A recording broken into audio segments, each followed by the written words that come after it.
ఓట్స్‌తో కిచిడి ఎలా చేయాలో చూసేద్దాం. ముందుగా ఒక కడాయి వేసుకొని అది కొంచెం వేడయ్యాక ఒక కప్పు ఓట్స్ వేసుకొని లైట్‌గా ఫ్రై చేయాలి. ఫ్రై చేసిన తర్వాత తీసేద్దాం.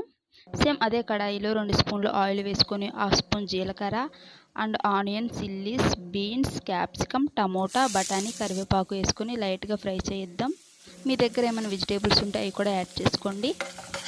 ఇలా లైట్‌గా ఫ్రై అయ్యాక దీంట్లోకి హాఫ్ స్పూన్ పసుపు, హాఫ్ స్పూన్ కారం వేసుకొని కాసేపు ఇలా మగ్గనివ్వండి.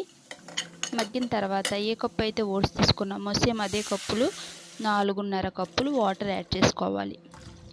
తగినంత సాల్ట్ వేసుకోండి. ఎసరు వచ్చిన తర్వాత దీంట్లోకి ఓట్స్ని వేసేయండి. వేసేసి బాగా కలుపుకోండి. దీంట్లో మనం గరం మసాలా 2 స్పూన్లు వేసుకొని ఒక 5 మినిట్స్ ఇలా ఉడకనివ్వాలి. దీంట్లో ఇది చూడండి, కొత్తిమీర వేసుకొని ఇలా జోరుగా ఉన్నప్పుడే దింపేయాలి. బాగుంటుంది.